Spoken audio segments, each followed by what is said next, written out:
The countryside. Quiet, slow, peaceful. That's what they tell you. But out here, far from city lights and close enough to hear your own heartbeat in the dark, there are things that thrive in the silence. Things that wait for people like us to forget how dangerous quiet can be. In tonight's video, we're diving into two terrifying true stories from deep in the rural back roads. Stories you'll swear can't be real until you hear every last detail. Our first story, The Scarecrow That Faced the Wind, starts with a simple farm rule passed down through generations. Always keep the scarecrow facing into the wind. But when the wind dies and the scarecrow starts facing other things, the real reason for that rule becomes a nightmare that won't stay in the fields.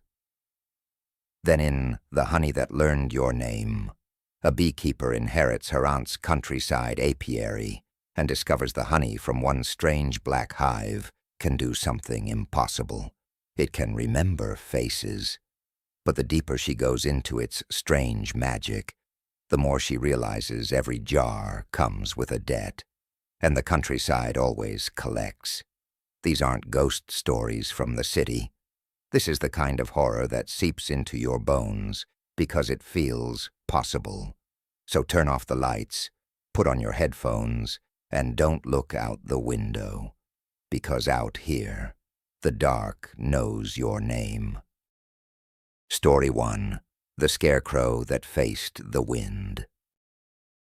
You were told, since you were small enough to ride the fender of your father's tractor, that the scarecrow must always face the wind.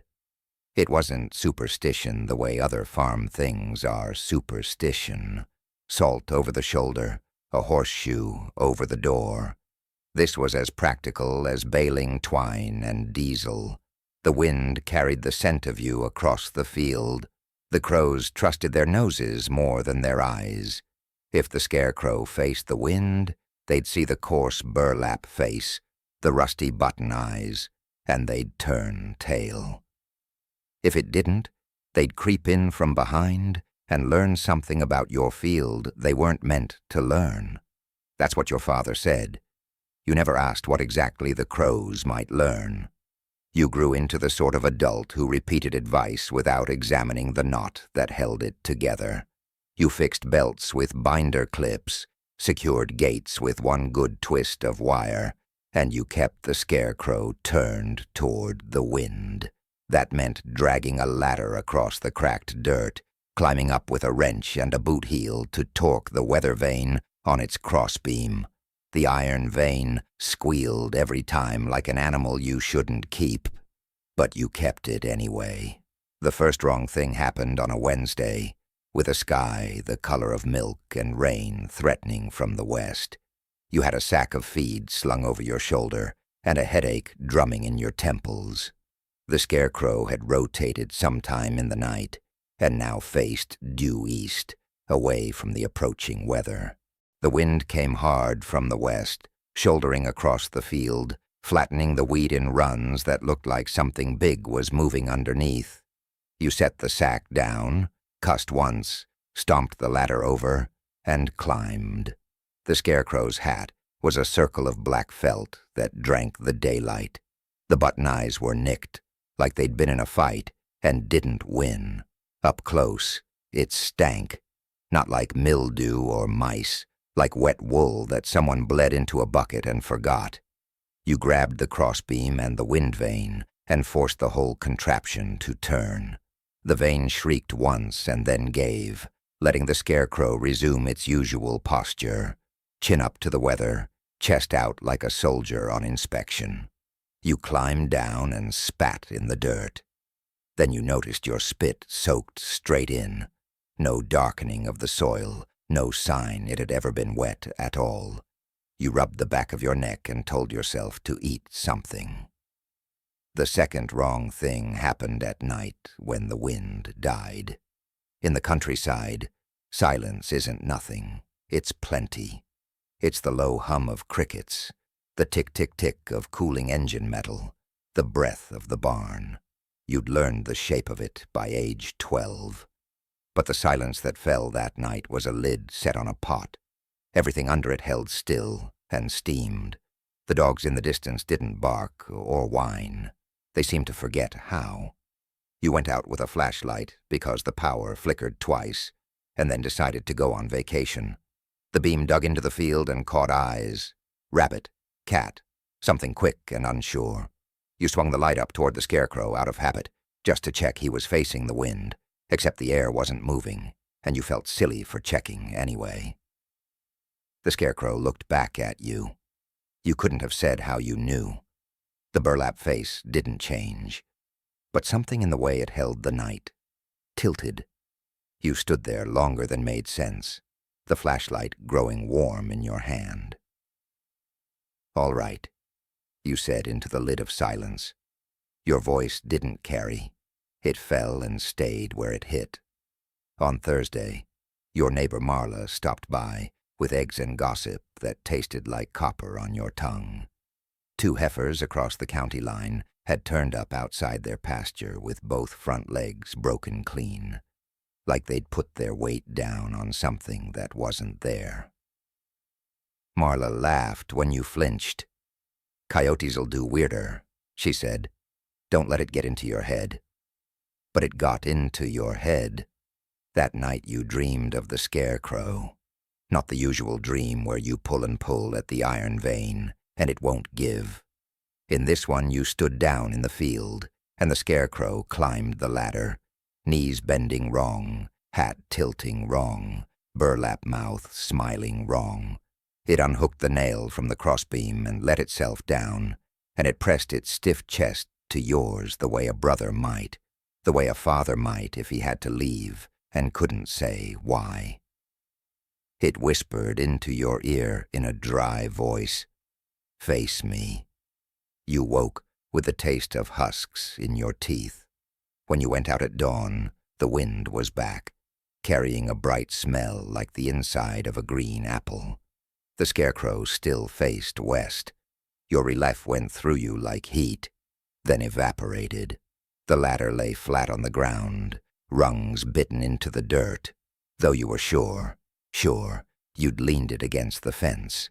You told yourself a story that made it make sense. The one good thing you've always been able to do. By Friday, you were tired in your bones. Work piled up the way work does. Barn door off its hinge, lime to scatter in the coop, invoices you didn't want to open. You kept catching yourself staring through the kitchen window at that dark felt hat, at those buttons that might be eyes if eyes were coins. The wind shifted south by southeast with that restless spring habit of trying on clothes before it picks one. You waited for the Scarecrow to turn. It didn't. You pulled your boots back on and went out to fix it. As you crossed the field, your ankles sank into furrows you hadn't cut. They ran diagonal to your usual rows, softer, as if something had dragged its fingers through.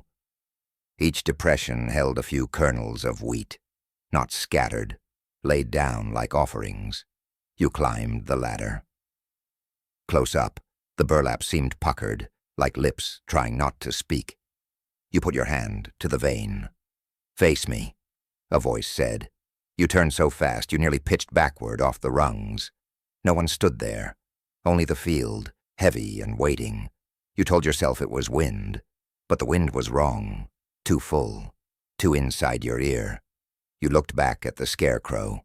One of the rusty buttons was not a button, it was a coin, an old one, punched through at the center to fit the thread, the face worn smooth by fingers you didn't know. You touched it, and your fingertip came away gray.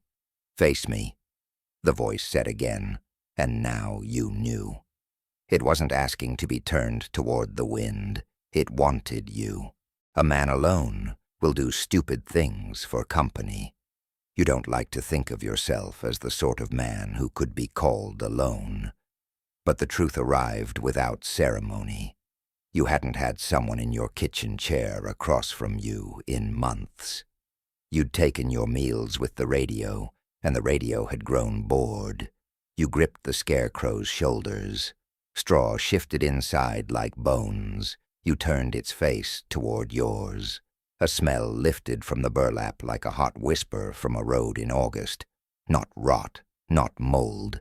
The exact smell of the jacket your father wore the last time he hugged you in the driveway, when his breath came shallow and sweet with the painkillers. A memory smell. Measured. Precise. You didn't cry. You went still. The Scarecrow's hat shadowed you. The hat brim brushed your forehead, and it felt like a cold hand checking for fever. The wind slid past your ears without catching. No sound in it anymore.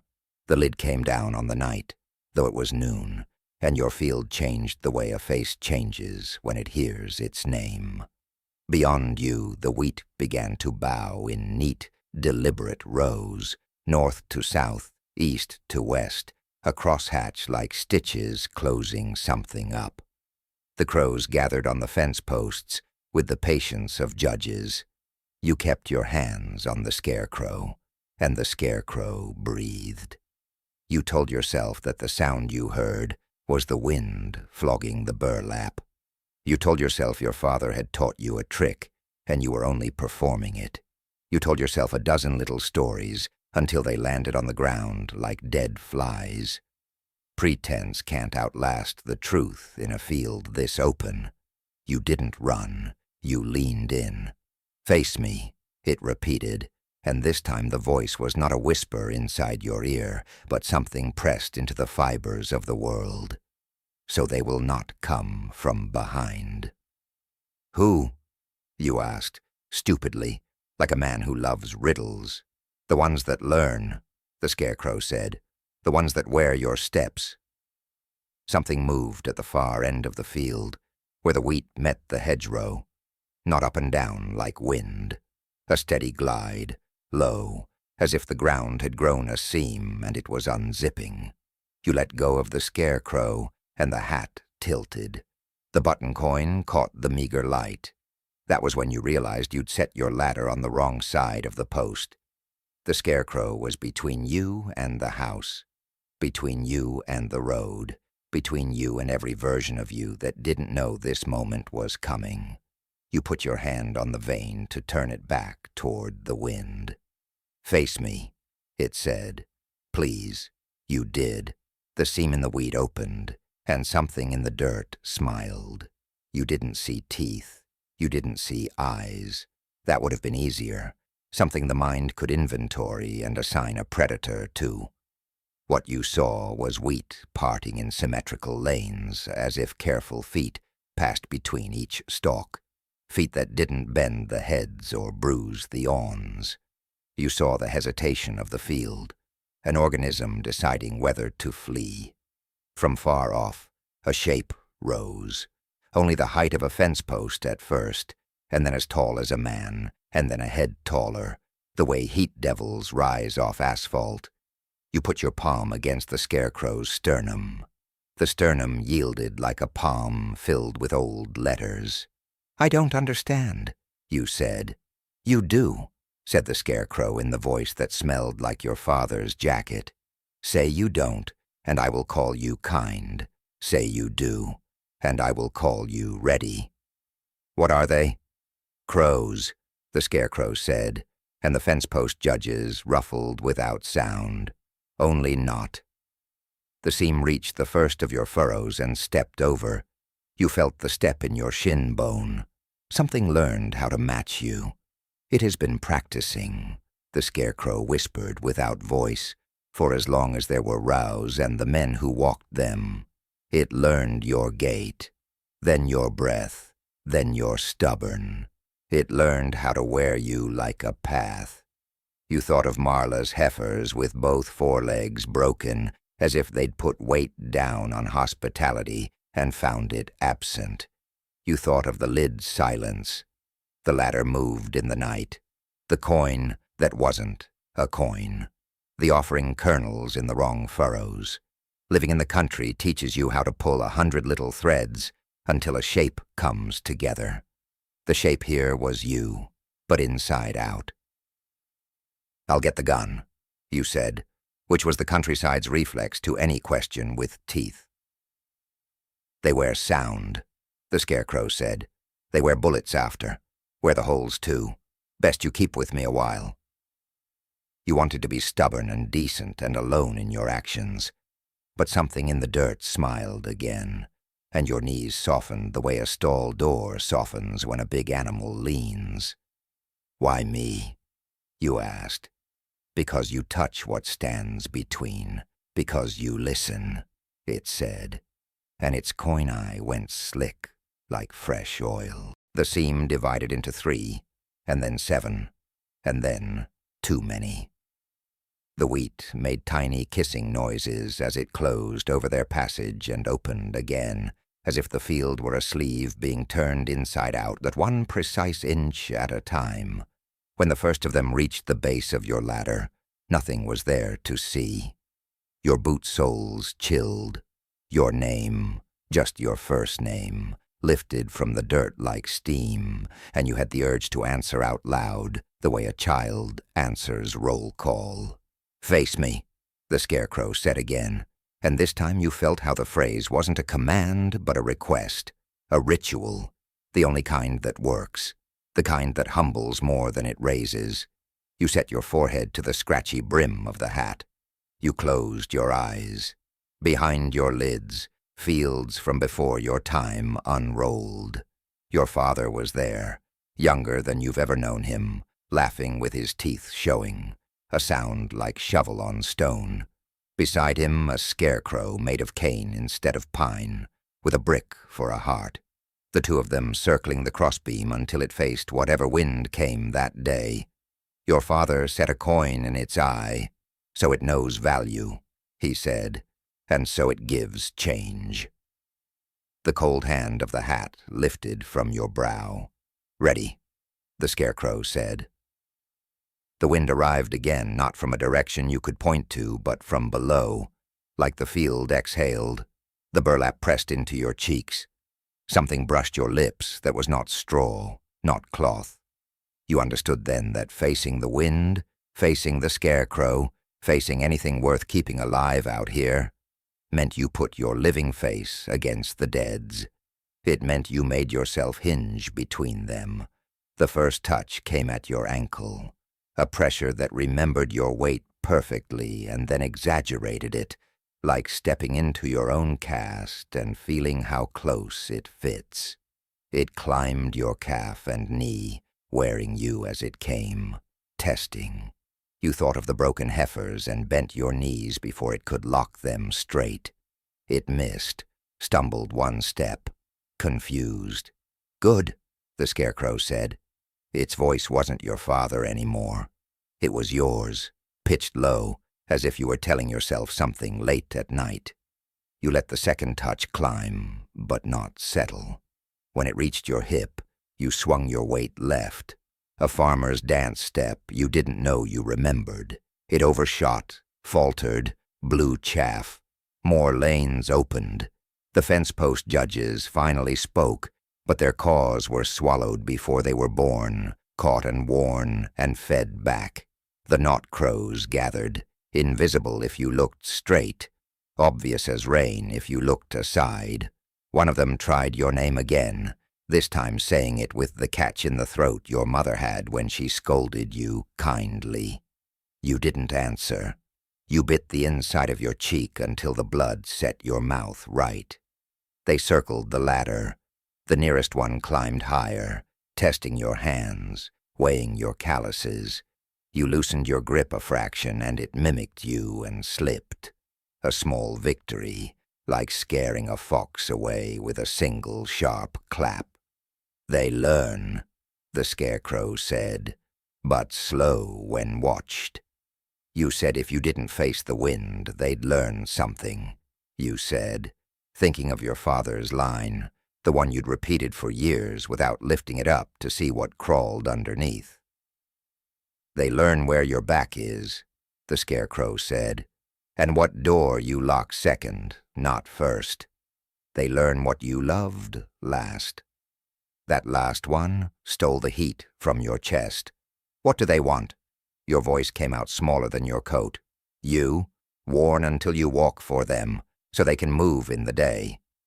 It said this without fear or malice, like telling time. The knot crow at your thigh tried your gait again, heel ball toe, the exact rhythm of how you'd crossed this field at dawn 1,000 mornings. You changed it. You went toe first, like a burglar. It slipped. You felt it somewhere behind you. Annoyance, then hunger. You couldn't hold the ladder forever. Sweat made the rungs slick. Your forearms shook. The Scarecrow's hat tilted to shade your eyes, the kindness of a cloud. "They'll keep trying," the Scarecrow said, "until you come down, or until you give me your face." "My what?" "Your facing, the thing you offer the wind. You wear my hat, you take my button. I'll take your weight a while." You had the thought you always have before you do something unforgivable. If I don't tell anyone, it doesn't count. You also had the thought that has saved your life twice. Someone told me how to do this for a reason. "What happens to me?" you asked. "You stand between," it said. "A season, a year, if you're stubborn. You'll learn which day a blackbird is really a blackbird. You'll return what they learn to the wind until it wears them down. Then you go back to your kitchen chair. Or you don't. And you? I was a boy here," the Scarecrow said, and you understood that the voice you kept smelling wasn't entirely your father. It was the field's memory of every throat that had said yes. "And it was my turn, once." Anger helps. You let a little in. Not at the Scarecrow, not at the not crows, but at how the country takes your best things and asks for them again. You remember the winter you spent burning furniture in the stove to keep the pipes. You remember your father's hands and the line of soil under his nails that never washed out, even in the hospital. "Hat," you said. It tipped, and the brim slid into your hands like passing a ring. It was heavier than cloth. You could feel weather in it, the pressure of all the days. You set it on your head and the field lifted closer, as if you'd stepped onto a low stage. The coin eye gleamed, and you plucked it with shaking fingers. When you pressed it to your eye socket, your skull went cold, then bright. The knot crows paused. You saw them for what they were, just for a breath. Outlines that were the shape of your absence. Negative space made hungry. They backed off one pace, polite as dinner guests who'd been corrected. "Turn," the Scarecrow said. You turned to face the wind. This time when it hit you, it didn't slide past your ears. It filled them and tuned you, the way a tuning fork finds its note. You could hear steps under the ground, your father's steps, yours, your mother's small quick ones, the mailman's jog, Marla's swagger, the quiet pass of everything that ever crossed this dirt. The knot crows tried to wear those, and you told the wind, "No, those are taken." The wind believed you. The latter no longer felt necessary. Your boots rooted. Straw whispered inside your sleeves, though you wore denim. Your ribs clicked once as if the field were checking your hinges. The brim's shade made the day bearable.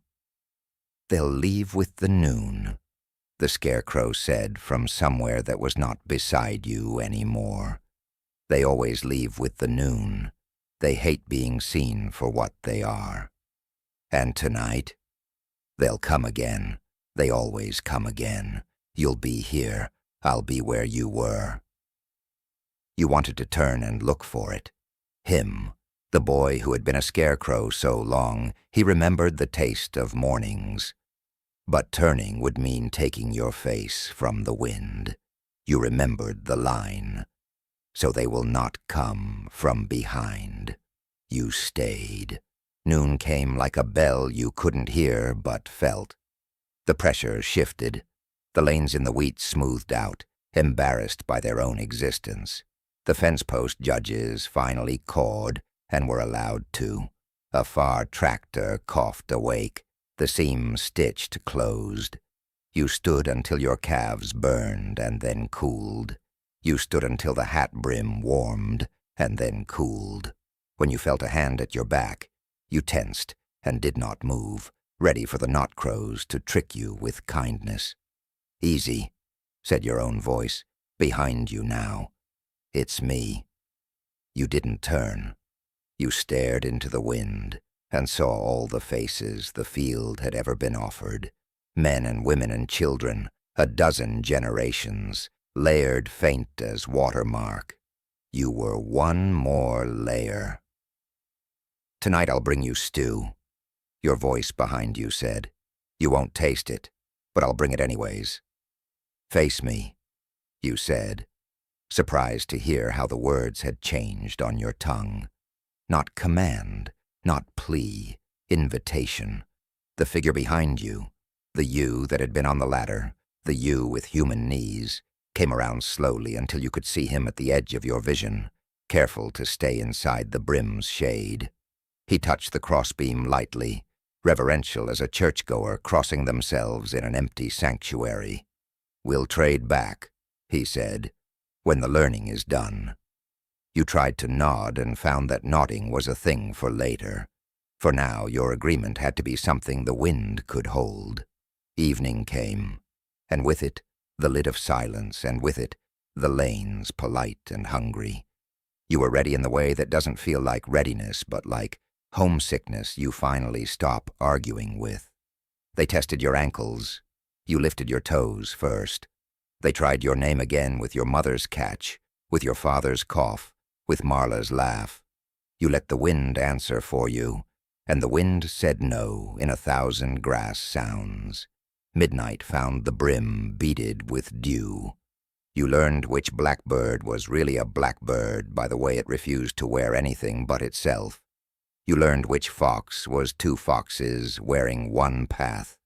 You learned that the field tells the truth if you face it, and lies like a gentleman if you don't. You faced it. Dawn came. The hat warmed. The knot crows stepped back into their seam and zipped themselves away. Sullen as children called inside. You felt the hand at your back again, and this time recognized what kindness feels like when it isn't wearing you. The boy, man, version of you loosened the button from your eye and took the brim and set it back on his head. You felt your ribs relax. Your ankles hurt like a storm coming. "Thank you," he said, and he sounded exactly like you thanking a neighbor for jumper cables in January. "We'll switch again tonight." "How long?" you asked, voice rusty with dew. "A season," he said, "or a year if you're stubborn." You thought of your father's nails. The coin wore smooth by the field's fingers. The invisible seam? You thought of the kitchen chair across from you, empty, and how maybe you could learn to sit with empty a while if the field would keep breathing. "Year," you said, because the countryside raises people who pick the hard thing as if it owed them money. You climbed down from yourself. The ladder rungs left marks on your feet you wouldn't notice until your boots came off. You turned, finally, and faced the Scarecrow. He was you and wasn't. Hat low, eye bright. Straw heart or brick heart, you couldn't tell any more. He smiled without bending the burlap and the field, polite, looked away to give you privacy. Back at the house, the power had decided to return. The radio tried a joke, and failed. You ladled stew into 2 bowls and set one by the back door for a mouth that couldn't taste. The fence post judges approved without cawing. The wind moved through the screen and set the spoons trembling. At noon you stood at the window and saw the lanes smooth themselves.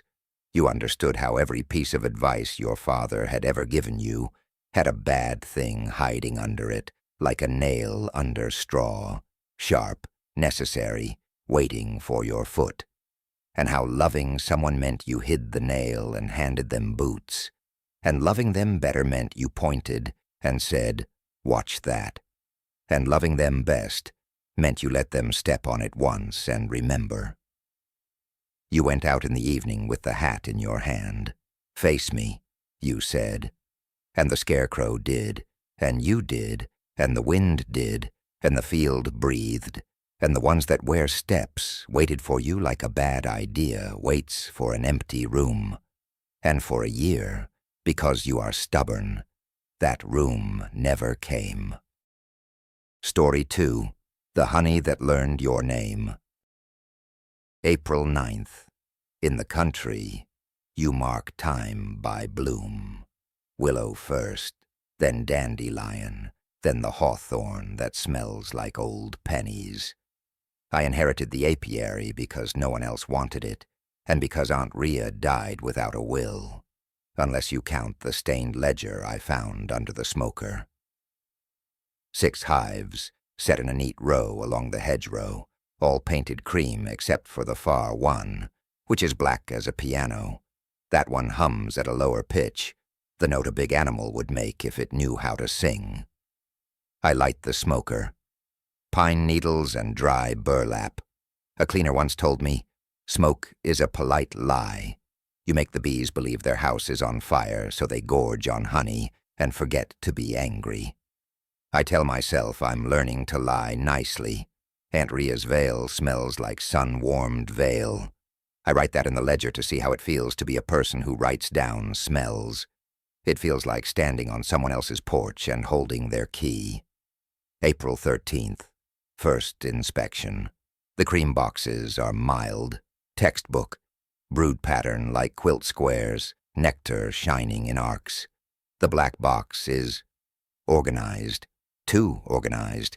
The queen has laid in precise concentric rings like the hive's heart is mapping its own pulse. When I lift a frame, the comb's faces glimmer like damp teeth. Bees blanket my fingers, gentle as wool.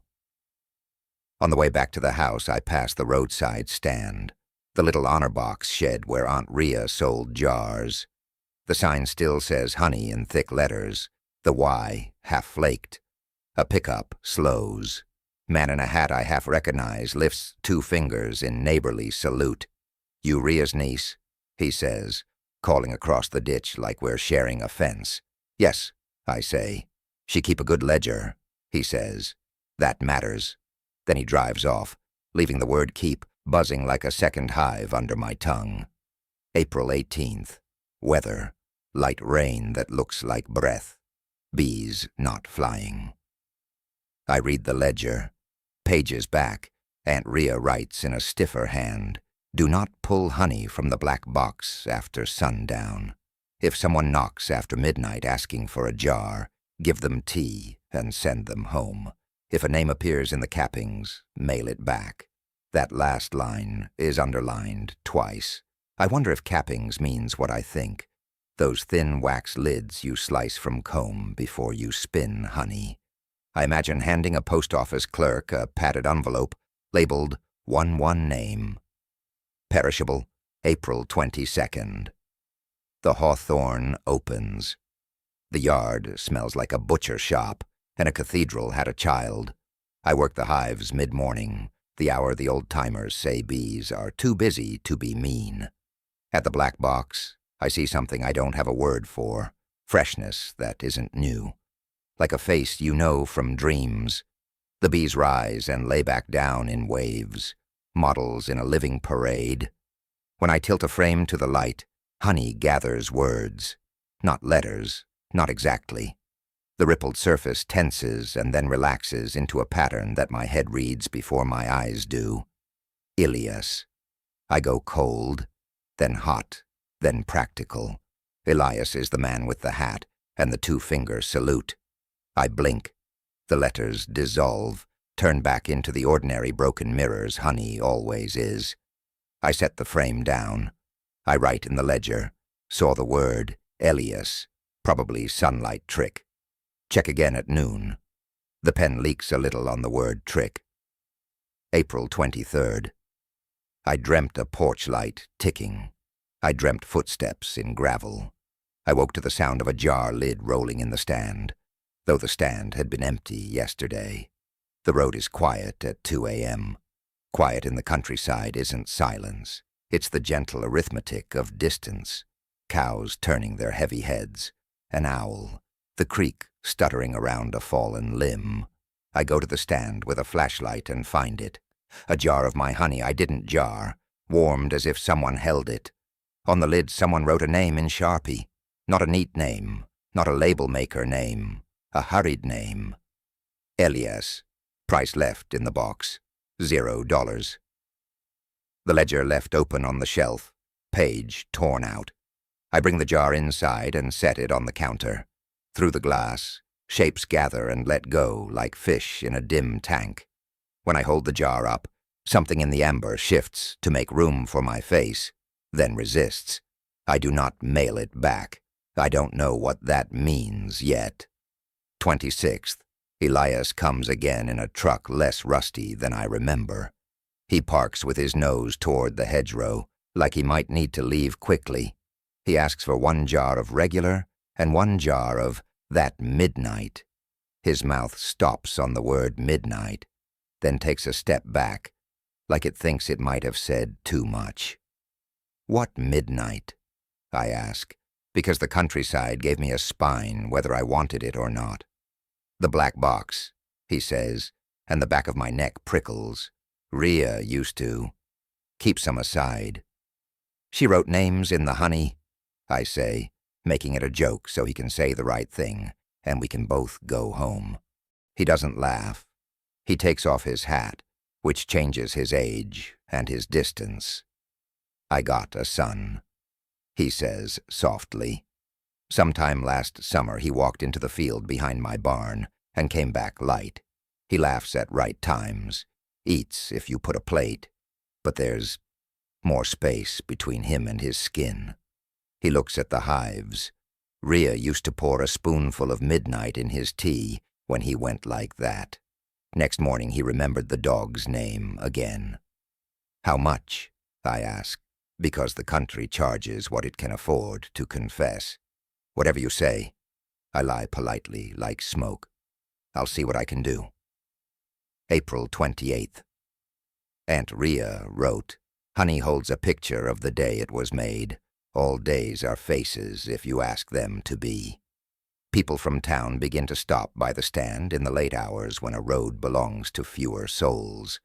They're quiet, each of them touching the counter like a pew before a sermon. I find money and notes. For Maureen's hands. For the old dog under the porch. For my father's years. No one asks in daylight. The ledger fills with dates and names, as if writing them might file the world into survivable drawers. I spin honey from the cream boxes, and it's honey. I spin from the black, and it's a choir held between glass. If I tilt the jar, small stains rise and settle, like the down bow of a violin. When I turn the room light off, the black box honey remembers daylight and keeps it, a low glow like an ember inside. I label those midnight and hide them behind the flower bin, and I know exactly where they are at all times. May 2 rules change when they're written in someone else's hand. I start writing them in mine. 1. Don't open the black box after sunset. 2. Don't feed midnight to yourself. Just write it, so later you can pretend you made the rule before you broke it. 3. If the honey makes a name unasked, don't say it out loud. Honey likes to echo. May 5th Elias's son stands in the yard. He is 16 and looks like he was made from careful pieces you would not want to drop. His eyes have that field light in them.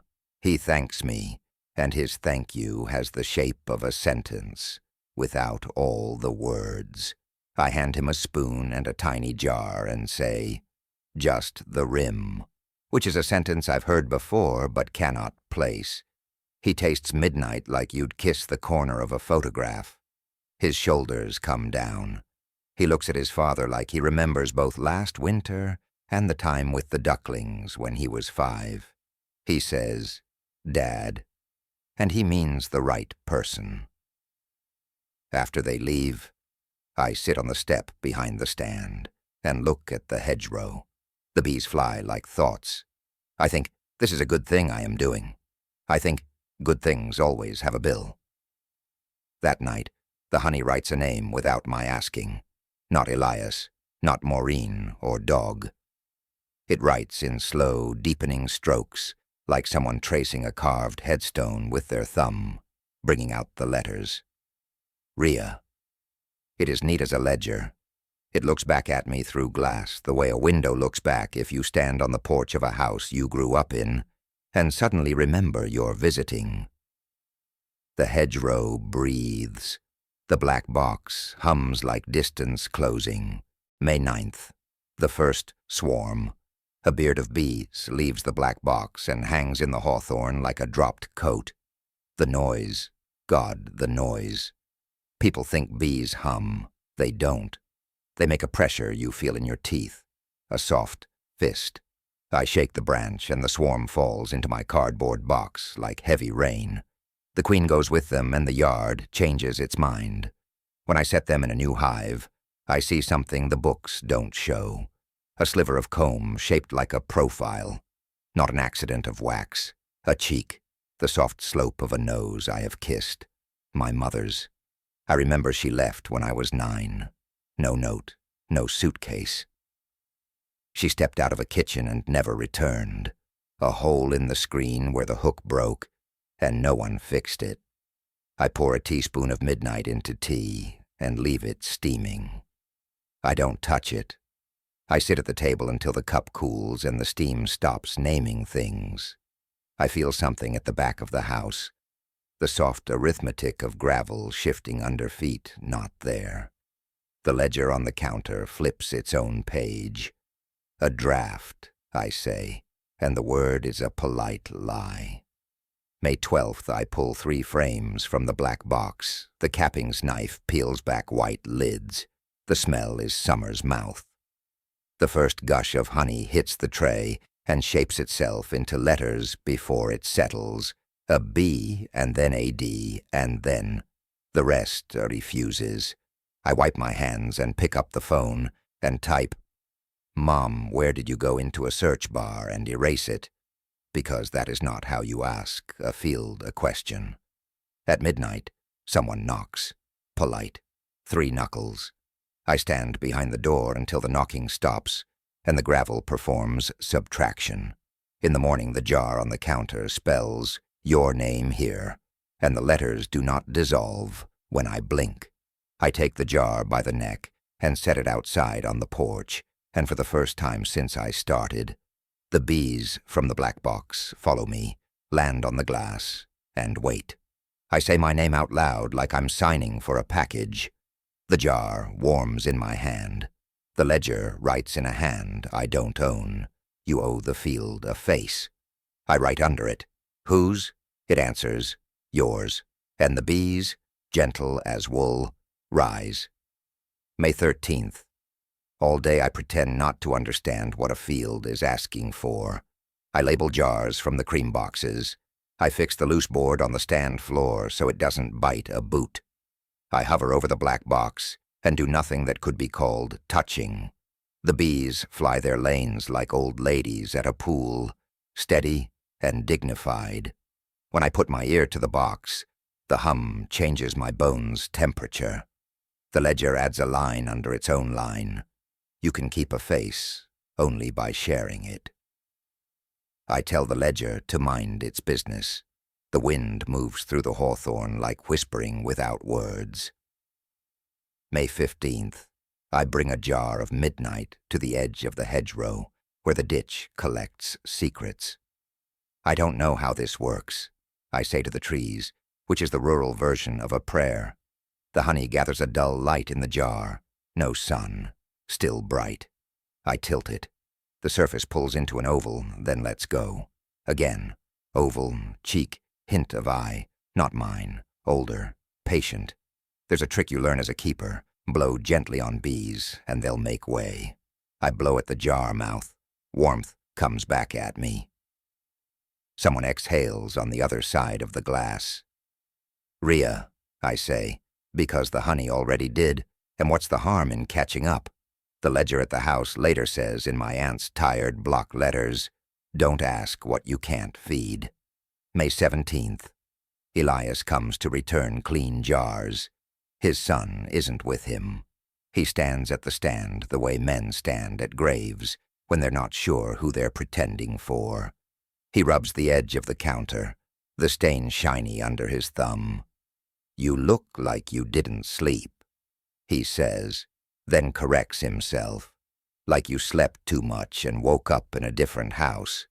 I want to ask him, when your boy goes light, where does he go? I want to ask, did you ever see writing in the honey that wasn't yours to read? I ask instead, did Aunt Rhea ever take a jar for herself?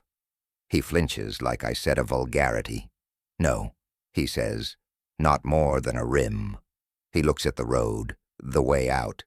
She told me once the honey don't give back what you want. It keeps a picture of what's needed. Those ain't always the same. Before he leaves, he sets one folded bill too many in the box. The country knows how to tithe to a thing it can't name. May 20. The bee's beard at the black box entrance, a soft fur. Heat.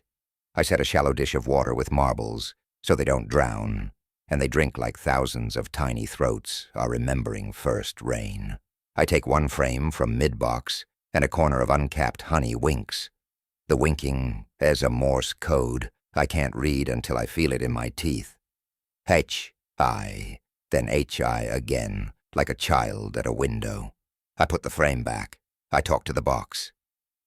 "I'll give you what you want," I say, which is what people say when they're about to try giving less. May 21st night tastes like iron. I set my phone on the table and face down it, like I'm punishing it. I write a letter to no address. If I give you my face, do I lose it? If I give you my face, can you wear it for the people who need to see me? If I give you my face, will you show me hers? I fold the letter and put it under the smoker. It smells like pine needles by morning. May 24th. In a town this small, you notice when the road learns a tire pattern. Midnight visitors come on foot. They leave less money than I charge and more secrets than I can carry. The ledger grows heavier. I feel watched, but not by a person, by a sum. Honey isn't magic. It's sugar and work. It's bees boiling flour into story. When I finally place my mouth to the rim of a midnight jar, I expect sugar. I expect summer. What I get is a room I know and cannot place. The jar touches my lips, and the air in my sinuses turns into the smell of cold linoleum and lemons. I see a little white scuff on a door where a heel hit. I see a Y-shaped scratch in a counter. Memory's tricks, I tell myself. Then the room turns, and it's my mother's kitchen, and the Y-scratch is the place she once cut a loaf the wrong way, and laughed, and left it. I take one more sip. Greedy. The bees hit the windows like rain. May 26, ledger writes, "Stop." I do not. The jar shows me the road where she walked. A smear of ditch water and sumac seed. It shows me her heel turning left at the mailbox. It shows me her face reflected in a shop window that no longer exists. Midnight knocks. 3 knocks. Polite. I open the door like a person underwater, finally finding air. There is no one there, only a jar on the mat with no label. Inside, the honey clears its throat and writes mother and then mother backwards, and then refuses. May 28th. You can get drunk on the idea that your grief has a door. I walk to the black box at noon and lay my palm flat and say, "Take it." I imagine a transaction you could call clean, like swapping hats. I picture myself walking away lighter, my face a thing on loan to a field, while bees do my remembering for me. The box answers with heat. A soft electric pressure pulses under my hand. Bees gather on my knuckles, their feet like commas. I take the veil off because you should not compromise with a holy thing behind glass. I lean my forehead to the wood. The hum climbs into my skull and matches a note I didn't know I could make. Take it, I say again, and the ledger at home, unwatched, fills a line. The field won't steal. You must give. I set my mouth to the entrance, that little slit where all comings and goings compress into a singular story. The breath coming out is warm syrup air. One bee walks onto my lip and back off. The box says my name inside my head without sound. I say, yes. May 29th. In the mirror, I look the same. Face, a face, my face. But when I try to smile, the smile stalls like a truck at a light. Not broken, waiting for permission from the part of me that stepped into the box. People at the stand don't notice, or they notice and are country polite about it. The black box hums on a note that makes the kitchen glasses ring. At night, I sleep without dreaming, and wake with a faint comb pattern on my cheek, as if the pillow had a geometry it never had before. June 1st, Elias arrives with his son. The boy is bright like a newly washed bowl. "Do you have more of the midnight?" he asks. I say yes, and when I do, my voice splits. One piece goes to his ear, the other slides through the hedgerow like smoke. He shivers and then grins in relief, and I realize the honey isn't what I thought. It doesn't put anything new in. It makes room for the right things to return, sweeping out the other footprints. "Thank you," Elias says, and when he looks at me, his eyes find me like I'm in two places. "You look—" He stops before he says, "thinner. I am a jar. I am learning what I hold." June 6th. A woman comes at noon, which is rare. She's city hair and farm shoulders. She buys a regular jar, then lingers. "Urea's?" she asks, without asking how I'm related. "Niece," I say. "I'm her sister." She says, "Your mother." I laugh, because people don't do that. Except the country has a way of plowing under what is not useful and letting it sprout later under a new name. She looks like the comb profile from The Swarm. She looks like my Y scratch. She looks at the black box the way a person looks at a lake they were almost drowned in and came to love anyway. "Did she keep my face?" she asks, and her voice is so careful with the asking that my knees want to walk away. "I don't know," I say, and both parts of me say it. The box hums low. Bees draw a straight line between us the way surveyors do. She nods. "I left because I was wearing too many days," she says. "Your aunt took some, kept them for me when I couldn't fit in my skin." She touches her jaw, as if checking a bruise that isn't. "I've come to ask if there's any left." We stand in the field of that question.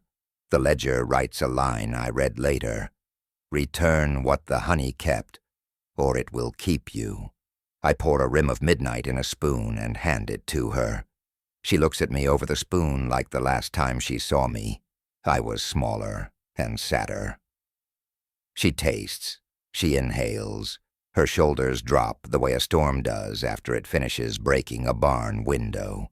Then she laughs, and I hear my own laugh a decade ago inside hers, folded like a letter you leave under a smoker to pick up later. She gives me her number on a torn receipt. "Do you want—" She starts and stops, because want is a rough road. "Come by," I say, "for tea. We'll keep a ledger between us." The country's way of saying, "We'll try." June 10th. The debt arrives, with a sound like rain on a door that isn't there. The jar on the porch spells my name clear as a bell. The letters do not dissolve. The jar is heavy, heavier than glass and sugar. Inside, the honey is dark as the hour before you realize you've left a light on in the barn. The ledger. Payment due. I sit on the porch step at dusk. Bees find me and do not sting. The black box hums into my spine. I've given a face, and the field wore it to return what the town needed. That is one kind of gift. The other kind is what the country always wanted from me. Stay. I pick up the jar. My name shines like an address. I put the jar in the stand with the others. I hang a small sign in my aunt's neat block letters. imitating her quiet certainty. Returned faces, take only yours, people come.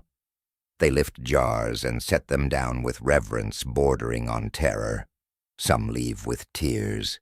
Some leave with mouths set like a field after a frost, determined. No one takes mine. At midnight I carry my own jar to the hedgerow. I unscrew the lid. The smell is lemons and linoleum and the precise air of my mother's kitchen on a Tuesday. No one remembers but me.